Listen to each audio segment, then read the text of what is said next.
सो पहले मैं इस चैप्टर की भूमिका बना दूं, because most of the teacher ये चैप्टर शुरू करवा देते हैं, लेकिन हमें एक चीज समझ में नहीं आती कि हम कर क्यों रहे हैं। जब तक हम आगे वाला चैप्टर नहीं सॉल्व करते तब तक हमें समझ में नहीं आता है।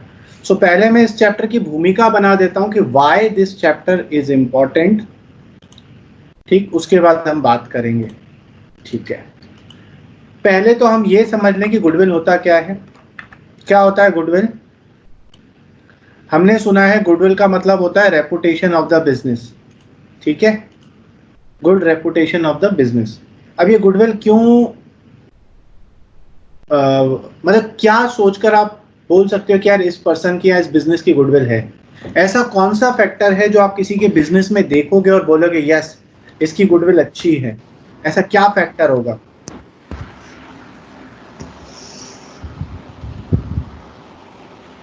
हाँ जी, CSR। ये सर सोशल रिस्पॉन्सिबिलिटी वाला। हाँ जी। ये एक अच्छा बिजनेस कर रहे हैं, बहुत प्लांट्स भी लगाते हैं, एनवायरनमेंट का ध्यान देते हैं, तो गुडविल अच्छी है। ठीक है, ऐसे ही बोल रही हो? प्रॉफिट्स। हाँ। प्रॉफिट्स, ओके, प्रॉफिट्स को थोड़ा एक्सप्लेन करोगे हाउ प्रॉफिट्स बोल सकता है कि गुडविल है? प्रॉफिट तो हर किसी का होता है, एक छोटे पान वाले का भी प्रॉफिट होता है। लाइक लास्ट ईयर से जो करंट ईयर है, लाइक प्रीवियस ईयर से करंट ईयर में कितना डिफरेंस है प्रॉफिट में, यानी कि उस कंपनी की गुडविल और रेपुटेशन अच्छी है, इसलिए जो कस्टमर्स है वो प्रोडक्ट या उस कंपनी की सर्विसेज अवेल करना चाह रहे हैं, काइंड ऑफ। ऐसा ऐसा भी तो हो सकता है कि उस कंपनी ने अपना ऑपरेशंस बहुत अच्छे कर लिए हों, इसलिए प्रॉफिट बढ़ा हो। गुडविल तो हमने सुना है, रेपुटेशन। ठीक है, देखिए मैं आपको गुडविल का कॉन्सेप्ट बताता हूँ। गुडविल होता क्या है? गुडविल ये होता है कि कंपनी ए है और कंपनी बी है, दोनों ही एकदम डिक्टो सेम कंपनीज है। डिक्टो, मैं आपको एग्जांपल के लिए पे बता देता हूँ कि जैसे फॉर एग्जांपल मेरा कोचिंग इंस्टीट्यूट है और एक दूसरे पर्सन का कोचिंग इंस्टीट्यूट, चलो मेरा भी नहीं ले लेते, दो कोचिंग इंस्टीट्यूट है। ठीक, आप एक कोचिंग इंस्टीट्यूट, अच्छा दोनों सेम है, दोनों के पास प्रमाइसेस सेम है, दोनों के पास एसेट सेम है, फर्नीचर सेम है, दोनों के यहाँ एसी लगा हुआ है, दोनों के यहाँ अच्छा बोर्ड है, अच्छा इन्वायरमेंट है, सब कुछ बढ़िया है, सब अच्छा है। लेकिन का जो ए वाला इंस्टीट्यूट है और जो बी वाला इंस्टीट्यूट है उसकी फीस में फर्क है। ए वाले के इंस्टीट्यूट की फीस जो है वो 15,000 है और बी वाले की जो फीस है वो 10,000 है। फिर भी आप 15,000 वाले की फीस ज्यादा है, फिर भी आप 15,000 वाले के पास जा रहे हैं। तो क्यों जा रहे हैं? बिकॉज यू नो कि आपके पास, आपको वहां बेटर नॉलेज मिलेगा, या बेटर जो भी आपको, जो चीज आपको अच्छी लगती है वो बेटर मिलेगा। हर किसी के क्राइटेरियाज अलग होते हैं जज करने के। सो यहाँ क्या हो रहा है, सब कुछ सेम होते हुए भी कंपनी ए जो है कंपनी बी से 5,000 ज्यादा अर्न कर पा रही है। तो अगर मैं किसी नॉर्मल पर्सन से, एक नॉर्मल बिजनेस से ज्यादा कमा सकता हूं सेम कंडीशंस रखते हुए, तो मैं बोल सकता हूं कि मैं ज्यादा क्यों कमा रहा हूं? बिकॉज मेरी रेपुटेशन है, मेरी गुडविल मार्केट में ज्यादा है। तो अगर आपको गुडविल को डिफाइन करना हो ना, आज के बाद से बिल्कुल भी ये मत बोलना कि it is a good image of the business. आज के बाद से आप क्या बोलोगे? गुडविल का मतलब क्या होता है? Goodwill is something which helps the business to earn extra profits from a normal business। ठीक है, एक्स्ट्रा प्रॉफिट, एक्स्ट्रा प्रॉफिट। अगर आप एक्स्ट्रा प्रॉफिट अर्न करना चाहते हो, अर्न कर रहे हो, and that is because of goodwill. Extra का मतलब क्या? बाकी सब कुछ सेम है, फिर भी आप ज्यादा कमा रहे हो। जैसे फॉर एग्जांपल मैंने बिजनेस में कैपिटल लगाई 1,00,000 रुपए, दूसरे एक लाख रुपए लगाई, मैं जो है 12,000 कमा रहा हूँ 1,00,000 रुपए लगाकर हर साल, और दूसरा जो है 10,000 कमा रहा है। तो हमारी कैपिटल इन्वेस्टेड सेम है, लेकिन मैं 2,000 एक्स्ट्रा कमा रहा हूँ। क्यों कमा रहा हूँ? क्योंकि मेरी गुडविल है। अब ये गुडविल होने के रीजंस बहुत सारे हो सकते हैं, ये गुडविल होने के रीजंस बहुत सारे हो सकते हैं। तो हम क्या करते हैं, जब भी हमसे कोई पूछता है कि गुडविल क्या है, तो हम रीजंस बताना चालू कर देते हैं। सर मेरा बिजनेस का रेपुटेशन अच्छा है, मेरे बिजनेस का मैनेजमेंट बहुत अच्छा है, ये that are the reasons of goodwill. But what is goodwill? Goodwill is the extra earning capacity of the business. ठीक है, इज इट क्लियर? ये चीज मैं क्यों आपको अभी बता रहा हूँ, क्योंकि जब मैं 11th क्लास वालों को पढ़ा रहा था और मैं उनको अभी बेसिक ही चल रहा था, इंटेंजिबल एसेट्स की बात चल रही थी।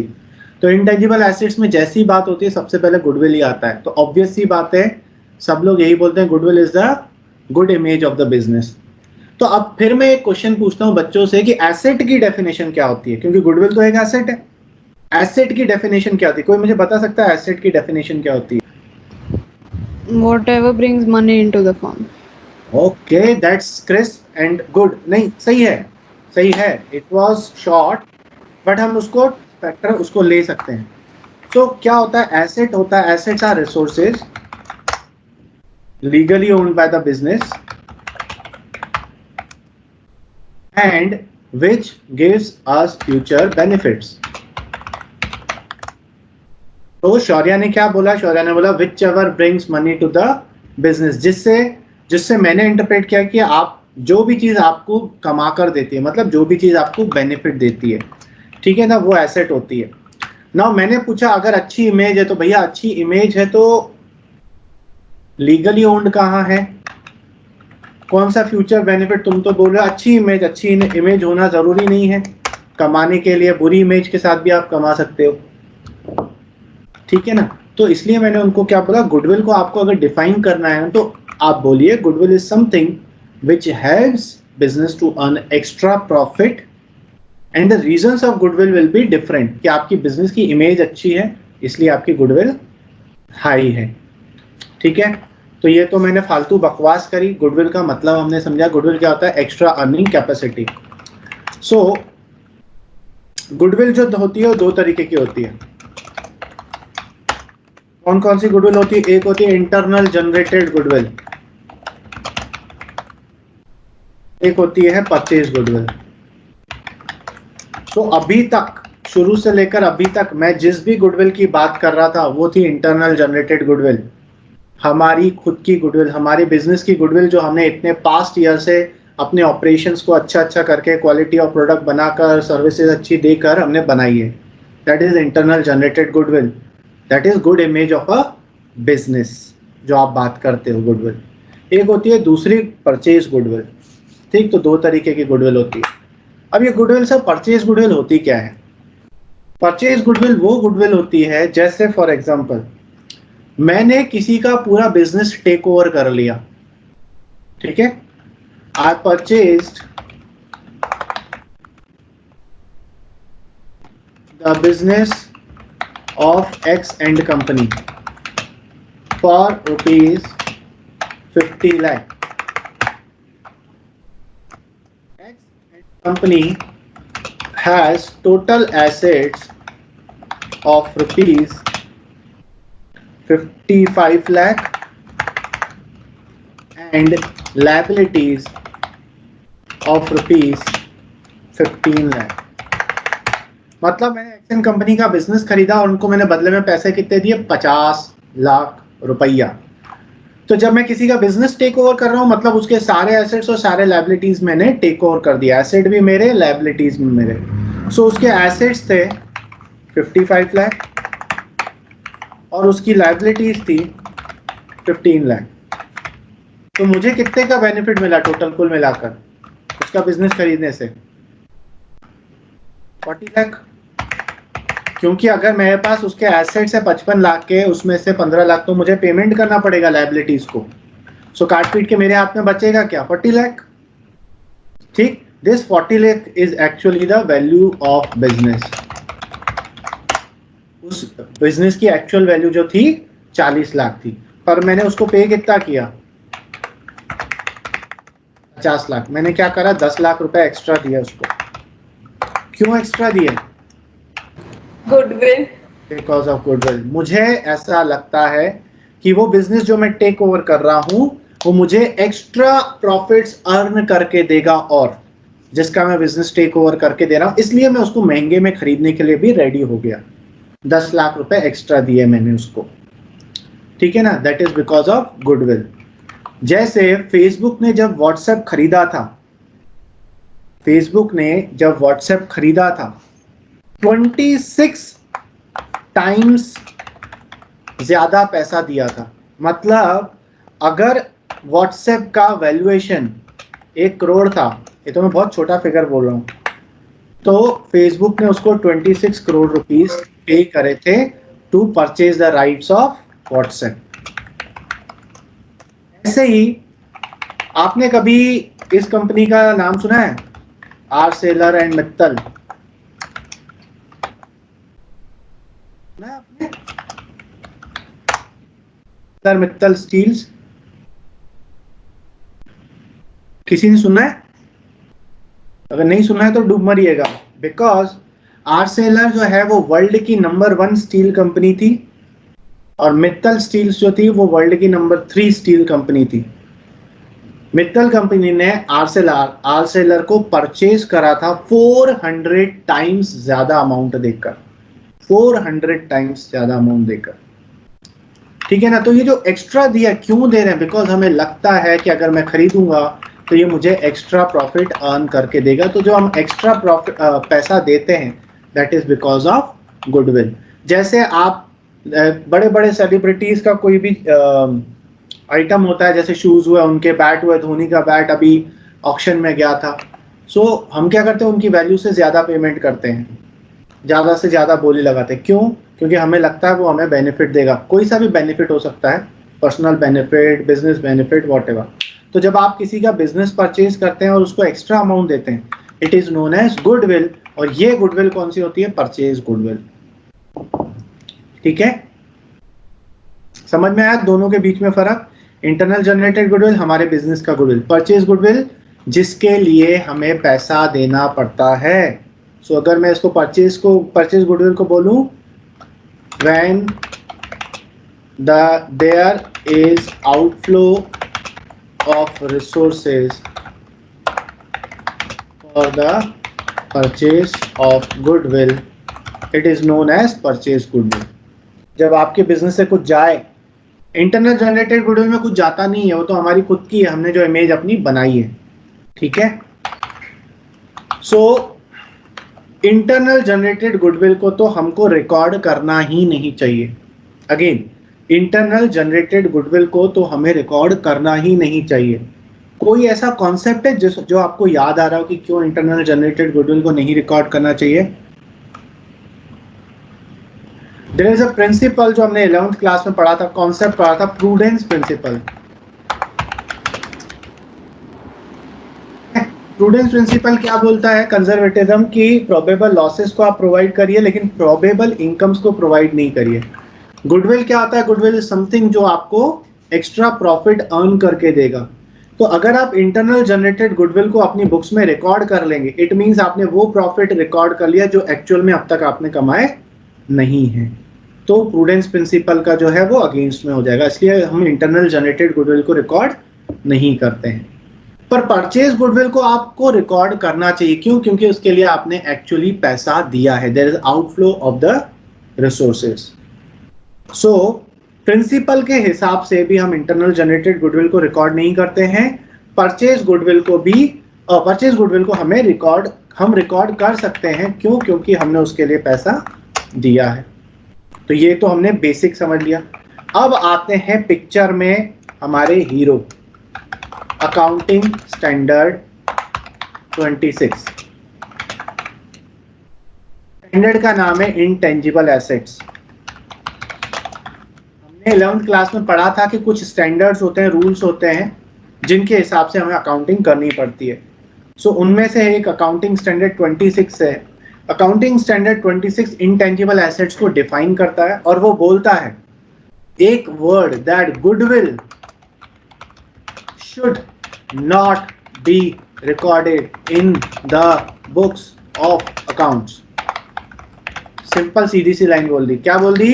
Goodwill should not be recorded in the books of accounts. Goodwill should not be recorded in the books of account. मैं 3 बार क्यों बोल रहा हूं?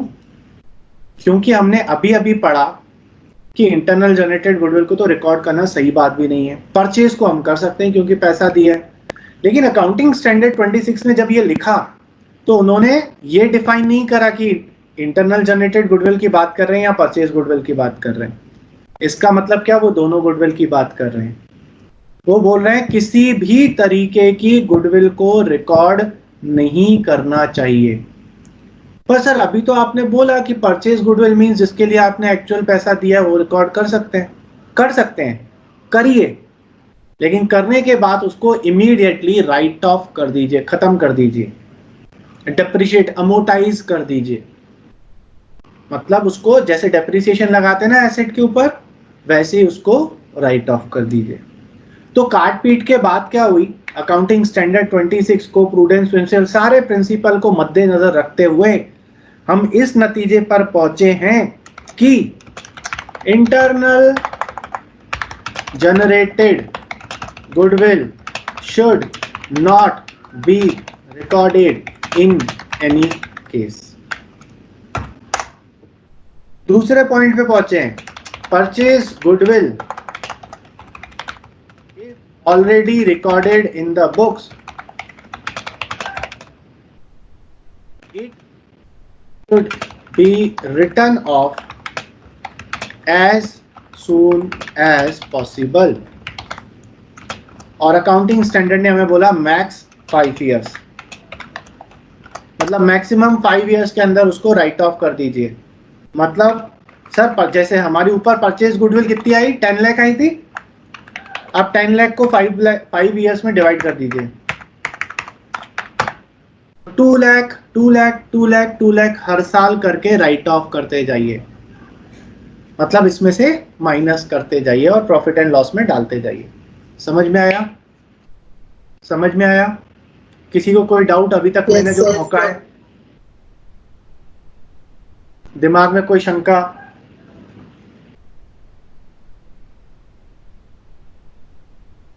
No, okay good. सो हमें ये चीज समझ में आ गई कि सर इंटरनल जनरेटेड गुडविल तो बिल्कुल रिकॉर्ड नहीं करेंगे, और परचेज गुडविल अगर रिकॉर्डेड है तो हम इसको राइट ऑफ कर देंगे। ठीक, ये आ गए। अब बात आती है परचेज गुडविल वैल्यूएशन की। अब आती है बात वैल्यूएशन की कि आप इसका कैलकुलेशन कैसे करोगे। परचेज गुडविल का वैल्यूएशन तो मैंने आपको बता दिया ऊपर, ये देखो 10 लाख जो निकाला था ये परचेज गुडविल थी। इसका वैल्यूएशन तो इस तरीके से होता है कि आपने जो बिजनेस परचेज करा है उसका वैल्यू देखिए, उसके बदले आपने पे कितना किया वो देखिए, डिफरेंस अमाउंट आपका गुडविल हो जाएगा। अगर पॉजिटिव में है तो, नेगेटिव में है तो नहीं। ठीक है, पर बात आती है अब इंटरनल जनरेटेड गुडविल की। मैं कितना अच्छा इंसान हूं, इसका वैल्यूएशन मैं कैसे करूं? ओ माय गॉड, मैं तो बहुत अच्छा इंसान हूं। अब ये बहुत क्या होता है? बहुत तो मतलब बहुत होता है। ठीक है, सो कुछ मेथड्स थे नहीं कैसे करें, बट इन्होंने कुछ मेथड्स बना दिए टिकड़मबाजी लगाकर। सो मेथड्स यूज करते हुए हमें गुडविल का वैल्यूएशन करना है इस चैप्टर में। इस चैप्टर का नाम ही है वैल्यूएशन ऑफ गुडविल।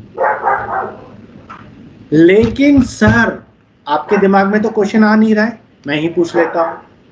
लेकिन सर चलो वैल्यूएशन कर लिया, पर जब हमें गुडविल को रिकॉर्ड ही नहीं करना है तो मैं उसकी वैल्यू निकालूं क्यों? है ना सिमरन, क्यों निकालूं? वही तो। आप बोल रहे सर रिकॉर्ड ही नहीं करना है, मतलब आप अजीब ही इंसान हो। सर यही कारण है कि फालतू बातें करते हो, आपके बाल कम होते जा रहे हैं। कि सर पहले तो बोल रहे रिकॉर्ड नहीं करना है, तो फिर वैल्यूएशन क्यों सिखा रहे हो? इस चैप्टर को हटाओ, मार्क्स मिलेंगे बेटा, मार्क्स मिलेंगे, इसलिए सिखा रहा हूं। सुनिए आप लॉजिक क्यों वैल्यूएशन करते हैं। समझिए आपके पार्टनरशिप में कुछ चेंज आ रहा है। कैसे चेंज आ रहा है? समझिए दो पार्टनर थे। कौन पार्टनर थे? सिमरन एंड योगिता पार्टनर्स थे, योगिता नहीं योगिता। ठीक है, दो पार्टनर्स थे, बढ़िया 3 4 5 साल से बिजनेस चला रहे थे, अपना बिजनेस पूरा सेटअप कर दिया, प्रॉफिट्स अच्छे कमाने लगे हैं। बीच में एंट्री होती है अपने हीरो की। ठीक है, बोलता है सुनो सिमरन और योगिता, मैं आज के बाद से तुम्हारा पार्टनर। सर ये काय की दादागिरी, पहले पूछो तो हम पार्टनर बनाना चाहते हैं कि नहीं बनाना चाहते। तो मैंने बोला यार तुम हाँ ही बोलोगे। बोला सर इतना विश्वास कैसे? मैंने बोला ना बोलोगे तो पैर पड़ लूंगा, बना लो पार्टनर और क्या।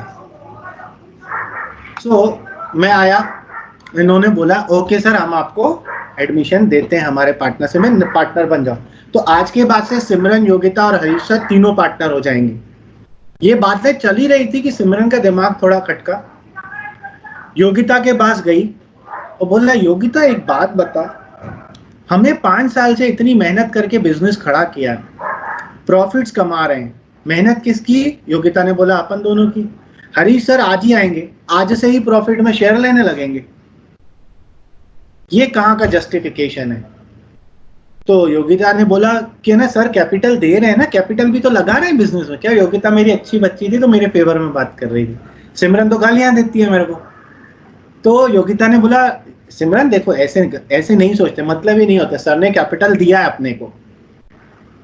तो सिमरन ने बोला, योगिता तू बच्ची है अभी, तू समझती नहीं है, सर ये कैपिटल क्यों दे रहे हैं? क्योंकि वो पार्टनर बन रहे हैं ताकि बाकी सारे एसेट्स पर, हमारे बिजनेस पर भी उनका हक बन सके, इसलिए कैपिटल दे रहे हैं। पर मैं बिजनेस के एसेट्स वगैरह इनकी बात नहीं कर रहा हूं, मैं बात कर रहा हूं हमारी मेहनत की।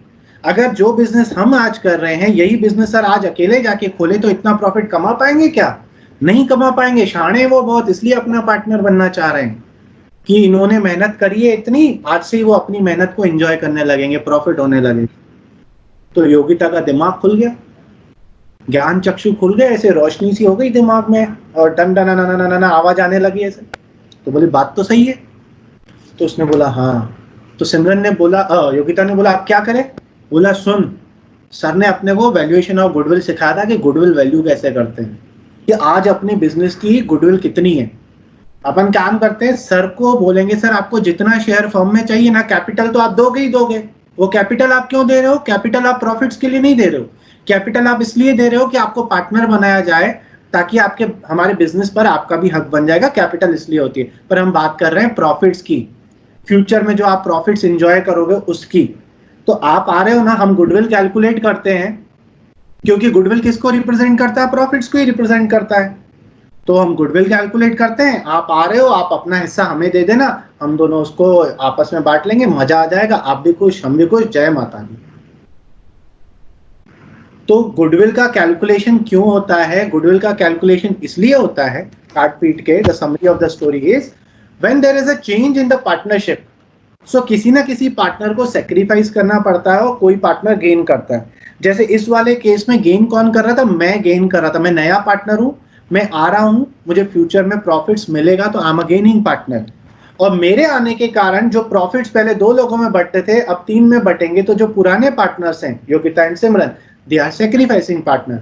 तो वो क्या बोलेंगे कि हरीश सर आप हमें गुडविल कंपनसेट कर दीजिए, तो हमें कोई टेंशन नहीं होगा।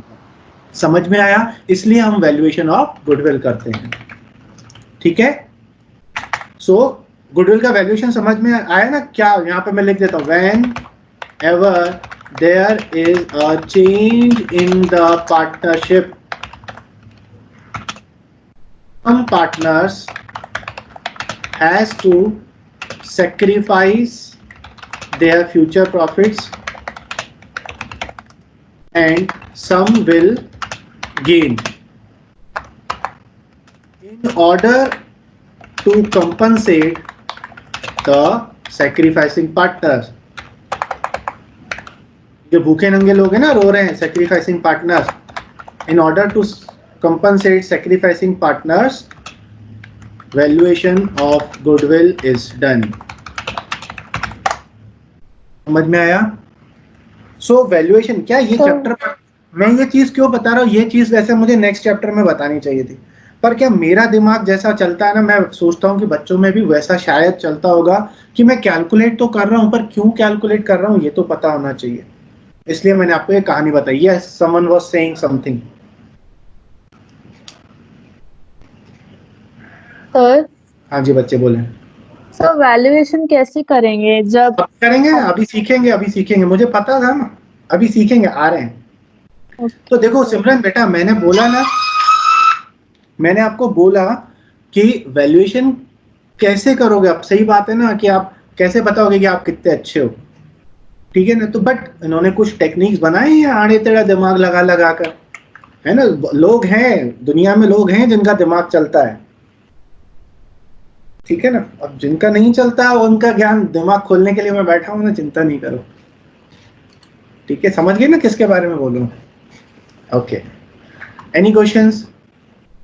ओके, तो अभी तक मैंने क्या करा, अभी तक मैंने सिर्फ आपको ये समझाया मेरे बच्चों कि गुडविल कितने टाइप्स की होती, क्या है पहले ये बताया, गुडविल कितने टाइप्स की होती है ये बताया, और गुडविल का वैल्यूएशन क्यों करना है ये मैंने आपको बताया।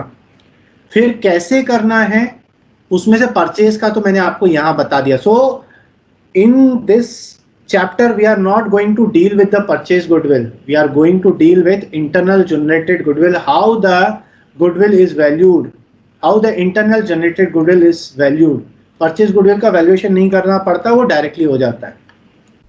चलिए अब आते हैं सिमरन के क्वेश्चन पे। सर कैसे वैल्यूएशन करेंगे? ये कृष्ण जी बुला रहे हैं मुझे बार बार। चलिए, सो हमारे पास 3 मेथड्स हैं। सबसे पहला मेथड मैं उठाता हूं, average profit method. Average profit method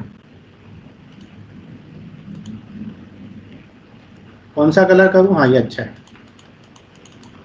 average profit method. Average profit method क्या बोलता है? ये बोलता है गुडविल कैसे कैलकुलेट करोगे। सुनो, goodwill is equals to average maintainable profits multiplied by year of purchase, तो आपकी गुडविल निकल जाएगी। अरे सर ये क्या बोल गए आप, समझ में नहीं आया। सुनो, goodwill is equal to average maintainable profit into year of purchase. अरे सर रिपीट करने के लिए नहीं बोला, मतलब समझाने के लिए बोला। तो सुनो, तो मैंने क्या बोला, average maintainable profit multiplied by year of purchase. अरे सर मतलब समझाओ। ओके, एवरेज मेंटेनेबल प्रॉफिट का मतलब क्या होता है? मेंटेनेबल प्रॉफिट, इसका मतलब ये है कि मैं ऑन एन एवरेज मेरा बिजनेस कितना प्रॉफिट कमाने की क्षमता रखता है। एक्चुअल मेरा प्रॉफिट कितना है उसकी बात नहीं कर रहे हैं, कितना हम मेंटेन कर सकते हैं, कितना नॉर्मल कंडीशन में हम कितना प्रॉफिट कमा सकते हैं ऑन एन एवरेज।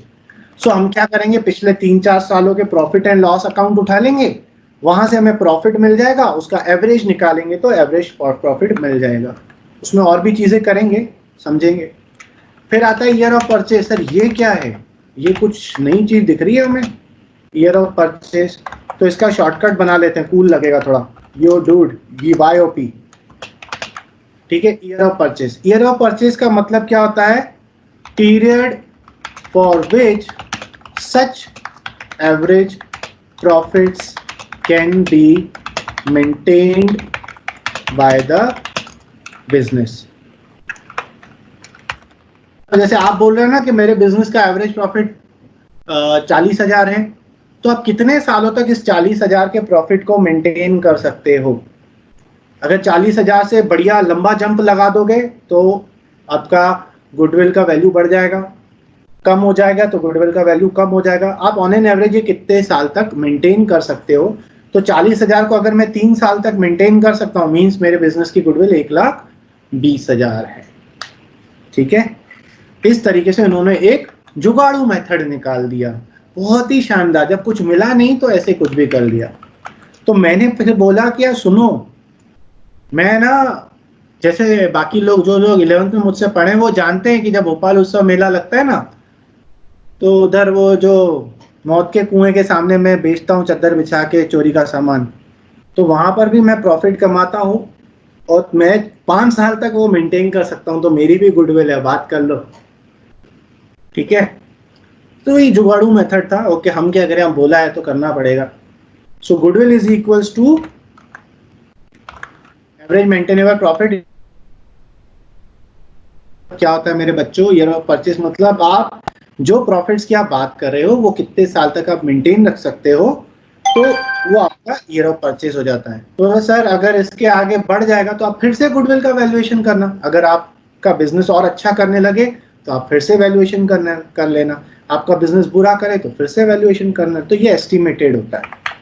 ठीक है, ये जो स्टैटिस्टिशियंस होते हैं ना, जिन जिन लोगों ने मेरा वेबिनार सुना हो तो उसमें मैंने एक एक्चुअरीज की बात करी थी, तो ये उनका काम होता है, ये निकाल के देते हैं हमें ईयर ऑफ परचेज क्या होगा, हमें नहीं निकालना। ठीक है, हम अकाउंटेंट है, हमारा काम रिकॉर्डिंग करना है।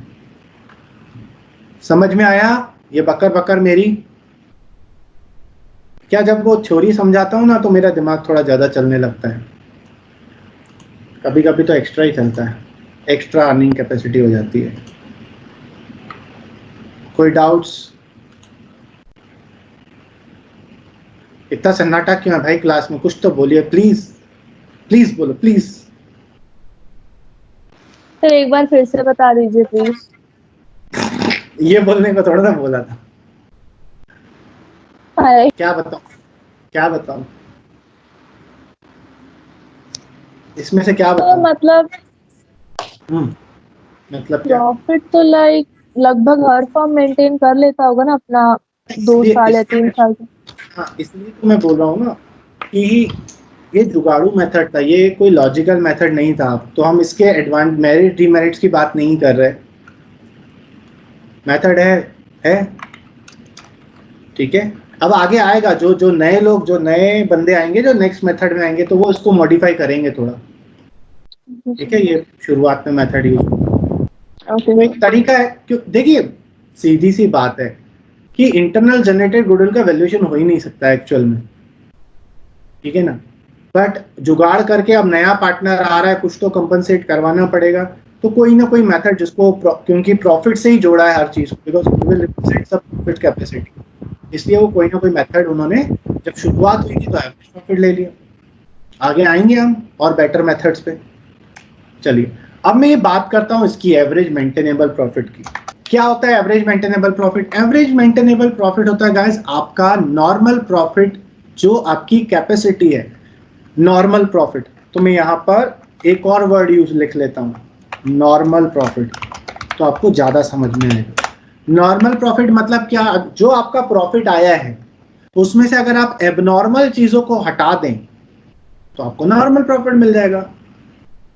जो प्रॉफिट आपका आया है, आपने प्रॉफिट एंड लॉस अकाउंट बनाया, वहां से एक नेट प्रॉफिट निकला, उस नेट प्रॉफिट में से आप एबनॉर्मल आइटम्स को हटा दीजिए तो नॉर्मल नेट प्रॉफिट आ जाएगा। समझ में आया? अब सर एबनॉर्मल होता क्या है?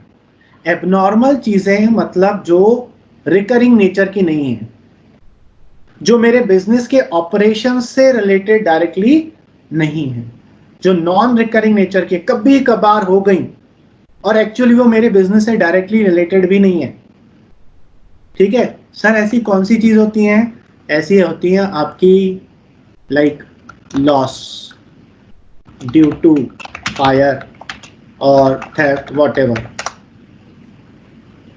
क्या लॉस आपके बिजनेस एक्टिविटी का पार्ट है? नहीं। क्या हर बार होता है, हर रोज होता है, हर साल होता है? नहीं, कभी कभार गलती से कुछ इंसिडेंट हो गया तो उसके कारण हो जाएगा, तो ये एक एबनॉर्मल आइटम है। और क्या हो सकता है? Insurance claim received. क्या इंश्योरेंस आपको हर साल मिलता है क्लेम? नहीं, जिस साल लॉस होगा तभी मिलेगा, और ये लॉस खुद एबनॉर्मल है तो इंश्योरेंस का जो क्लेम मिलेगा वो भी एबनॉर्मल होगा, ठीक।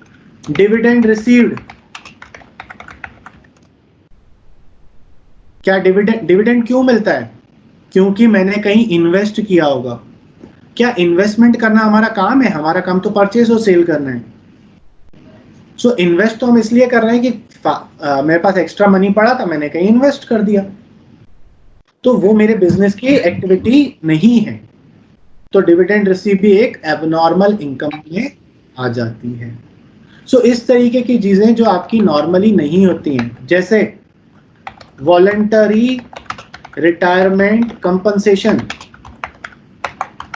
मतलब आपके वो वीआरएस सबने सुना होगा पापा के मुंह से कभी, वॉलंटरी रिटायरमेंट, जो जॉब में है, वो क्या होता है कि अपनी मर्जी से कोई एम्प्लॉय रिटायर हो जाता है तो उसको हम कुछ कंपनसेशन देते हैं, तो पेमेंट किया, एक्सपेंस है बिजनेस का।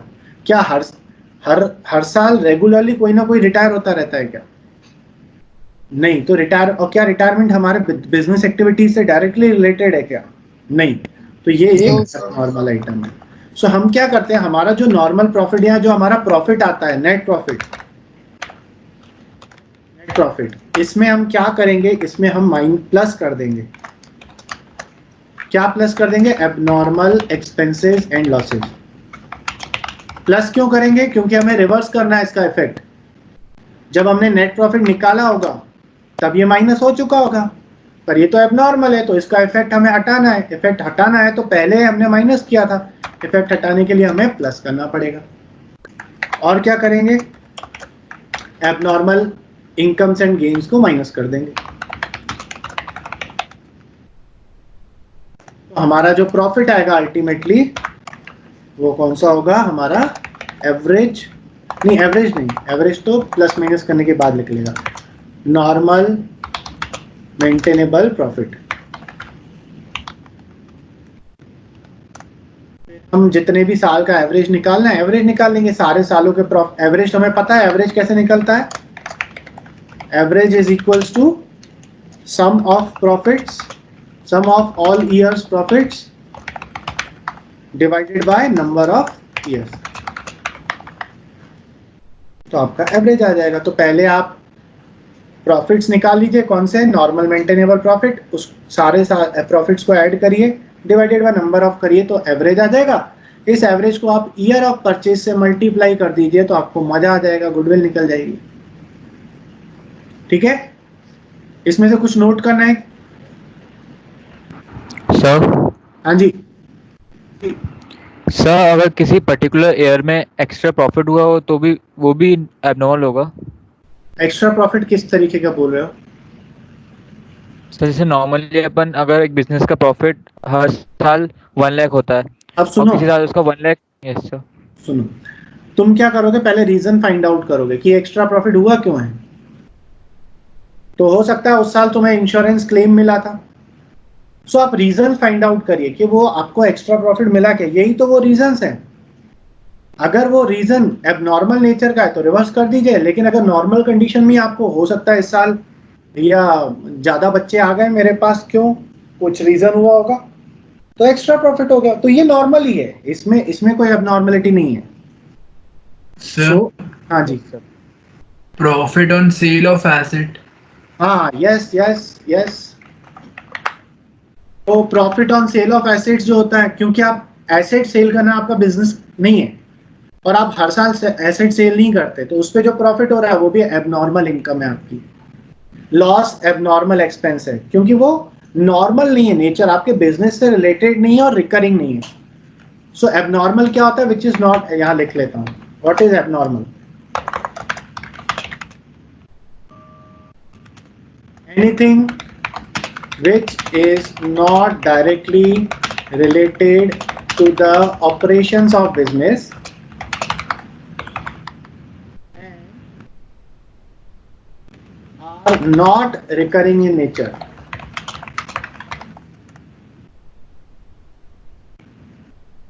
ठीक है,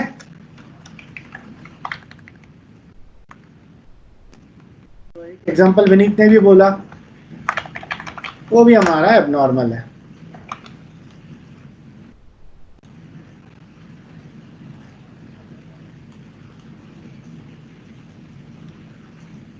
चलिए अब एक क्वेश्चन से समझते हैं कैसे होता है। क्या बोल रहे हैं? Bhaskar and Pallai are partners sharing profit and losses in 3:2। दो पार्टनर थे। कनिका उनकी पार्टनरशिप में आई, 1/4 शेयर हमने बोला देंगे। Kanika will bring in her share of goodwill in cash. Goodwill for this purpose is to be calculated at 2 years purchase, मतलब year of purchase इसने बोला 2 है, of the average normal profit of past 3 year. तो 3 सालों का average profit निकालना है और हमें प्रॉफिट ऑफ लास्ट 3 ईयर दिए, उसमें कुछ इंफॉर्मेशन दी है। लास्ट में बोला क्या है? Calculate value of goodwill. तो बोला गुडविल की वैल्यू निकालो और कनिका कितना लेकर आएगी वो निकालो। कनिका कितना लेकर आएगी? 1/4 प्रॉफिट है, तो वो पहले हम फर्म की गुडविल कैलकुलेट करेंगे, उसका 1/4 निकाल लेंगे तो हमें मिल जाएगा। अब गुडविल निकालेंगे हम लोग। गुडविल पहले तो फॉर्मूला लिख लेते हैं। Goodwill is equals to average profit multiplied by year of purchase. So हमें ईयर ऑफ परचेज तो गिवन है, YOP कितना 2 दिया हुआ है, ठीक है। अब हमें एवरेज प्रॉफिट चाहिए, तो सबसे पहले आपको नॉर्मल प्रॉफिट्स निकालने पड़ेंगे। सो आप क्या लिखोगे? यहाँ पे लिख लोगे ईयर, यहाँ पे लिख लोगे नेट प्रॉफिट और यहाँ लिख लेंगे हम एडजस्टमेंट्स। हमारा आ जाएगा नॉर्मल प्रॉफिट।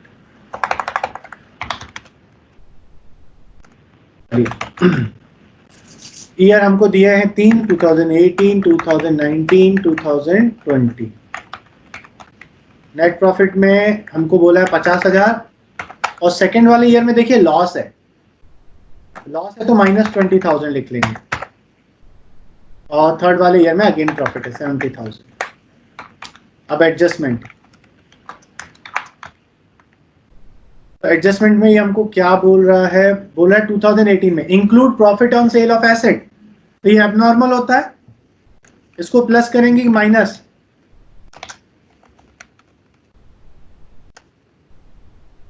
-5,000, क्योंकि पहले प्लस हो चुका था, अब माइनस कर देंगे। सेकेंड वाले में बोला 2019 में including loss by fire, loss हुआ बाय फायर, हर साल तो होती नहीं है, ये भी एबनॉर्मल है, तो पहले माइनस हुई होगी, अब प्लस कर देंगे। और 2020 में बोला इंक्लूड इंश्योरेंस क्लेम 18,000 रिसीव, तो ये भी एबनॉर्मल है, इनकम में पहले प्लस हुआ होगा, अब माइनस कर देंगे। और क्या बोला है, डिविडेंड रिसीव्ड, ये भी एबनॉर्मल है, पहले प्लस हुआ होगा, अब माइनस कर देंगे। ठीक है, तो इस तरीके से हमारा नॉर्मल प्रॉफिट आ जाए। तो हाँ जी, प्रॉफिट ऑन सेल समझ में नहीं आया। Profit on sale of asset, asset मतलब फिक्स एसेट, आपने फिक्स एसेट को सेल करा, फिक्स एसेट सेल्स करना हमारे बिजनेस की एक्टिविटी नहीं होती है, वो तो हमको जरूरत नहीं होगी, तो और हम हर साल भी नहीं बेचते, तो नॉन रिकरिंग नेचर का। तो जो प्रॉफिट हुआ है वो एबनॉर्मल इनकम है, पहले प्लस हुई होगी, अब रिवर्स करने के लिए माइनस कर दिया। ठीक है, यस सर। ओके। सो अब हम क्या करेंगे, अब हमारे तीनों के नॉर्मल प्रॉफिट्स निकल गए, इनका हम एवरेज निकाल लेंगे। एवरेज निकालने के लिए हमें सम ऑफ ऑल प्रॉफिट चाहिए 99,000, तो एवरेज निकल जाएगा, average is equal to 99,000 divided by 3, 33,000। So हमारा गुडविल कैसे निकल जाएगा, now goodwill is equals to 33,000 multiplied by 2 year of purchase, that is 66,000। ये जो गुडविल आई है, ये कनिका का शेयर है कि पूरे फर्म की गुडविल है? फर्म की गुडविल है। तो कनिका शेयर भी निकालने को बोला था, Kanika share is equal to 66,000 में से 1/4 कर देंगे, क्योंकि उसका शेयर 1/4 था।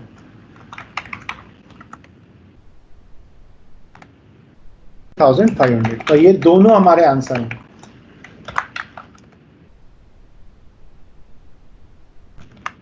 तो ये एवरेज कैसे आया? एवरेज आजकल कैसे निकालते हैं, सबको जोड़ दो, divided by number of years कर दो। तो अपन ने सबको जोड़ा, 99 आया, नंबर ऑफ ईयर्स 3 थे, तो डिवाइड बाय 3 कर दिया। जैसे मुझे 10 स्टूडेंट्स का मार्क्स निकालना है, वैसे तो इसके मुझे एक्स्ट्रा पैसे लेने चाहिए एवरेज निकालने के, कैलकुलेशन सिखाने के, पर ठीक है, तुम मेरी बच्ची हो तो फ्री में बता देता हूँ।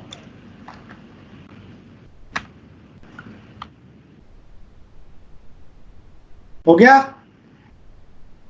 Yes sir. ओके, ये क्वेश्चन आप ट्राई करिए। सर जी, थर्ड एडजस्टमेंट का मतलब समझा दीजिए। बस मैं यही चाहता था कि कोई पूछ ले मुझसे, कोई पूछ ही नहीं रहा गरीब इंसान से। थर्ड वाले में देखिए, मैंने आपको क्या बोला था बच्चे लोगों की, जो एबनॉर्मल चीजें हैं उसको आपको रिवर्स करना है, यस और नो? पर जो नॉर्मल चीजें हैं उनका तो सही ट्रीटमेंट करना चाहिए। ठीक, अब पढ़िए क्या बोल रहा है, in the year asset of the firm was not insured due to oversight, insurance premium not paid was 15,000।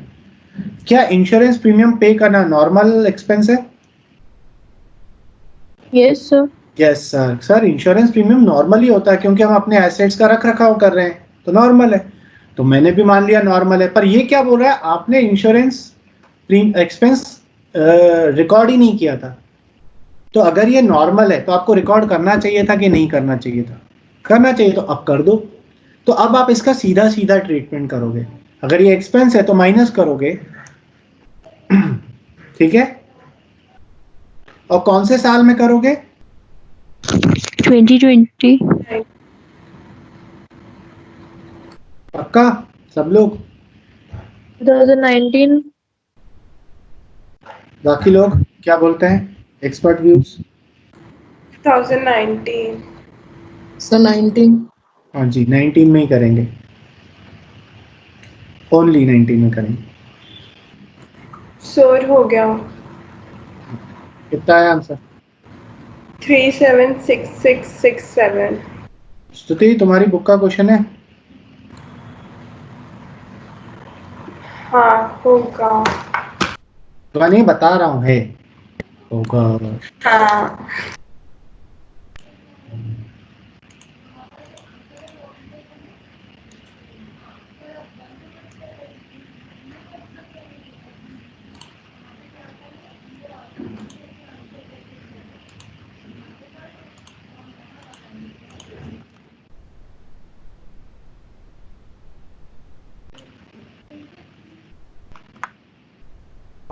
Sir मेरा आंसर कुछ और आ रहा है।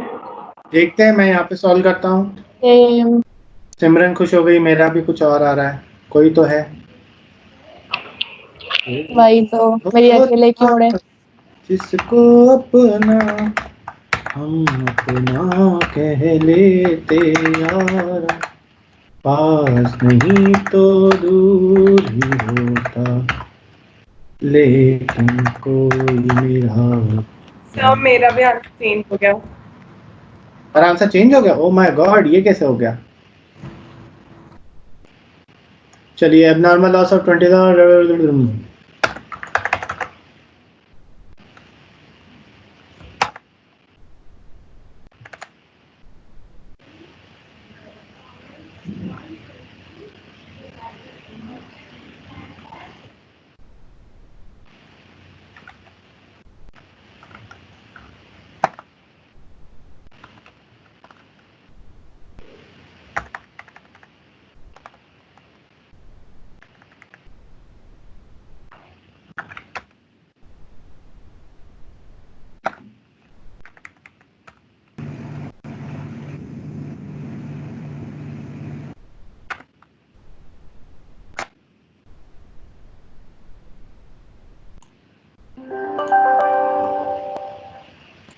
सर आपने 25,000 2018 में से क्यों माइनस किया है? तो कब माइनस करेंगे?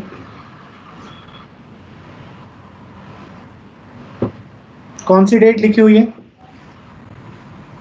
1 अप्रैल 2017। ये कौन सा ईयर हो गया? 17 18 हुआ ना?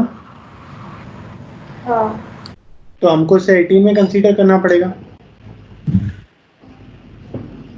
ठीक है, so you have to see the date.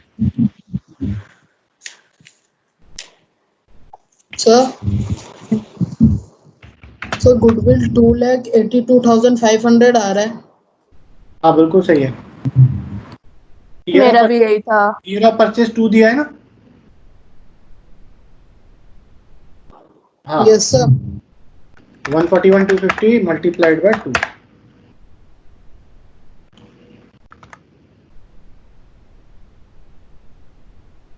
ठीक है।